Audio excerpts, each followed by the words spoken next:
Hello out there. I think I am live.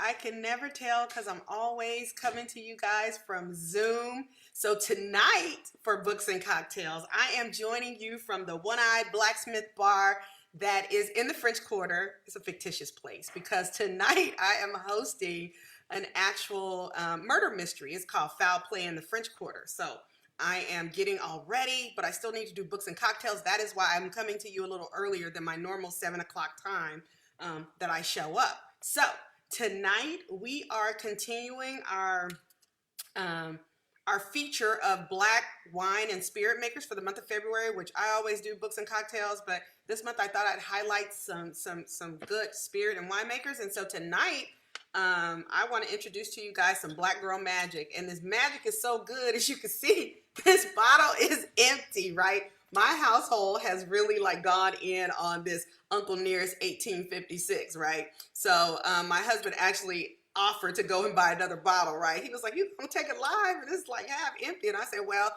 actually, it just attests to how good, how smooth it is, right? So, and in honor of that, we are drinking tonight a cocktail called the Spicy Lady, right? So has a little jalapeno in it. That's the spice part. And a little citrus, some little agave, lime juice. It is actually very, very tasty. So I can't wait to go to my murder mystery and enjoy more of that. So basically, tonight, let's talk about this funny post that I saw on Facebook the other day. And it was on one of who was it? ICU Readers. It's a readers group. They post some awesome stuff. I love this book club out of Detroit. I think they are. Yes, they are out of Detroit. And this other author, she posted this post and they reposted it, right? And so I actually got in the thread and I was like, I'm trying to find it right now. I got in the thread and I actually, you guys have seen that GIF. Is it a GIF or is it a GIF? Can somebody tell me? Because I don't know what to call it. Anyway, so the Michael Jackson GIF where he's eating the popcorn. Like I was there for the comments, right? Because I just wanted to hear this. And so what Sin Alexander posted, what I thought was hilarious, and it said authors.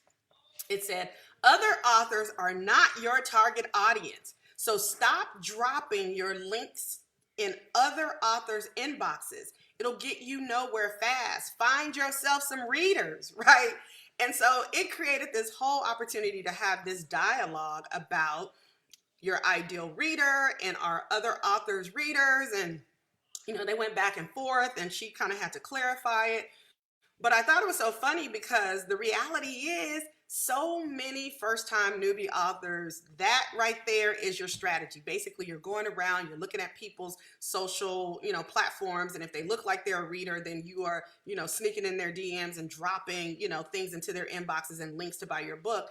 And then I also noted in that thread that some book clubs or other readers was like, yeah, don't do that to me either. I'm a reader, but I don't like this whole inbox strategy of coming and dropping things in my inbox. And so that prompted the conversation that I wanted to have with you this evening. Really a quick conversation because again, I'm at the One-Eyed Blacksmith Bar and my guests are going to be arriving soon. I can't wait. This is going to be so funny. It's a whodunit murder mystery.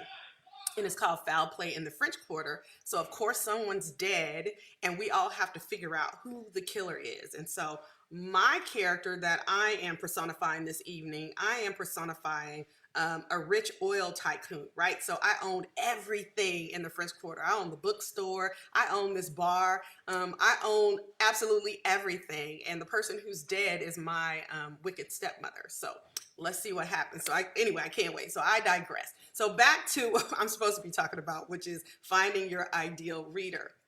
So again, so many people start off without a strategy, right? They publish their books and, then back in the day, we used to have these book launch parties or they launch online. They do these little Amazon, everybody buy, you become a bestseller. And then they're like, now what, right? How am I going to sell these books? And so that's the real reason, or one of the reasons why you really need to know who your ideal reader is. The other reason is when you're starting off and you're writing your book, when you're able to write with a purpose, it makes the whole task of creating that story easier, right? So many authors, they'll start off and they're writing to the, writing as if they're writing the book for themselves, right? When ultimately we are supposed to be trying to figure out who our stories are for and who is this message going to transform. So, why would someone pick up your book? That is a question you would be asking yourself. So if you're writing fiction, why would somebody want to read my book? Are they reading for escapism? Is it adventure?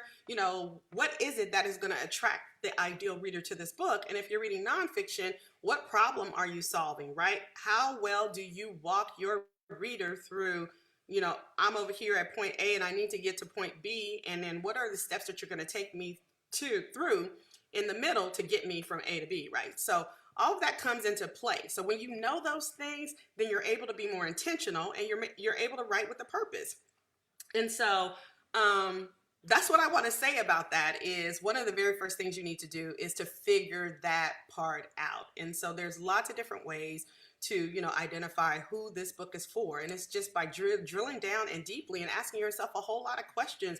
Why do they want to read my book? What is this about? Who am I transforming? And yes, I know you've heard this before. So if you're an entrepreneur, you've heard in business, they'll say your ideal, your target audience is who you were 3 steps ago. And that could truly be true, but it also could not be true. So I would say just make sure that you spend a little bit of time knowing who your ideal reader is, so that you don't have to have a marketing strategy like Sid Alexander was checking people on, saying don't be dropping no links in my DMs telling me to go buy your book.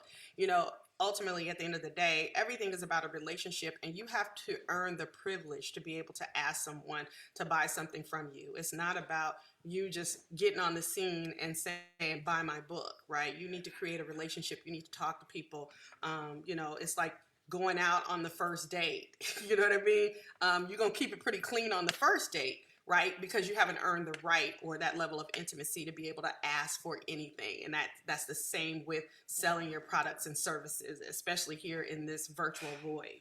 So with that being said, for those of you who are on my newsletter list, you also know that earlier in the week it was National Pancake Day on the 16th. So it was National Pancake Day, and y'all know I love everything red velvet and red velvet pancakes. And so I'm saying, look, that's what you need to do, is make yourself some red velvet pancakes. So if you want the actual recipe to that, say I do below this video, and we'll make sure to direct you to the right place so that you can actually download my book club kit that has all the recipes for surviving the chase cocktail, the dangerous consequences cocktail, the keep your man at home red velvet pancakes, right? It has the purple sweet potato pie, and it also has a lot of interview questions and games you can play. So if you're a reader or you're a book club and you're trying to figure out, how to make your virtual meetings more engaging, I created this book club kit that is super, super awesome, and it's exactly for that. So you can actually download that. So I think I've chatted enough. So I got to go ahead and switch gears, because remember, I'm here in the one-eyed blacksmith bar getting ready for my guest to arrive for this murder mystery. So I'll keep you guys abreast, and let me know, am I channeling Rich Oil Tycoon? You don't have to look it up, because at first I was, bye honey. I'm about to just go pay Brody back for the hotel. Okay, honey. I had to, basically manifest this character in the way that I saw fit, right? Because at first, when you think about rich oil tycoons, you think about men, right? Like businessmen and things like that.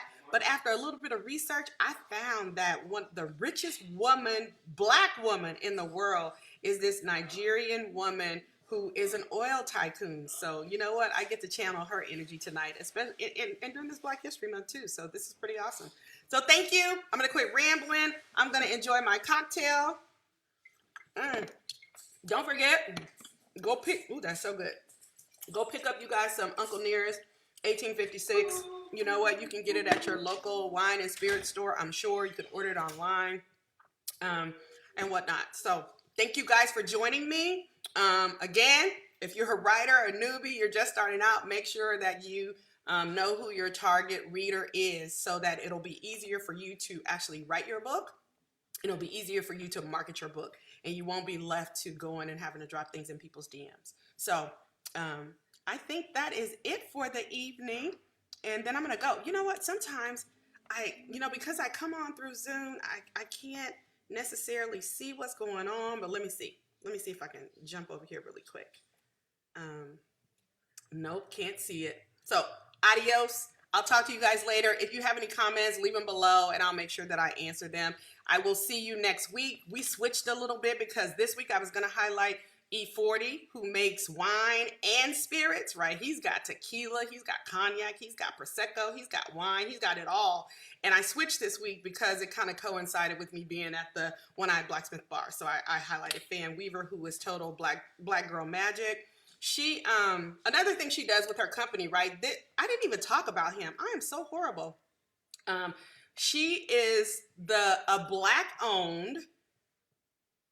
woman, black owned business, right? And her brand, Uncle Nearest, it actually celebrates the life and honors the life of Nearest Green, who was the slave who actually taught Jack Daniels how to make whiskey. So, right, I couldn't leave here without saying that. So he actually taught Jack Daniels how to make whiskey. And one thing that I have really enjoyed in terms of learning more about Fawn and learning more about this spirit brand is that Fawn has really gone above and beyond to amplify the story of Nathan Nearest Green, and basically she's made sure that she's pulled his family into the business, and even she has an arm of the business that actually allows, or it's a nonprofit arm that actually pays for some of his family members to go to college, and quite a few of them have gone. So I have nothing but respect for this woman, and this is a really tasty product, right? I'm not a whiskey drinker, but now I am, right? I'm a big Uncle Nearest fan. So that's it, and I'm leaving now because it's almost time for them to show up to the party. So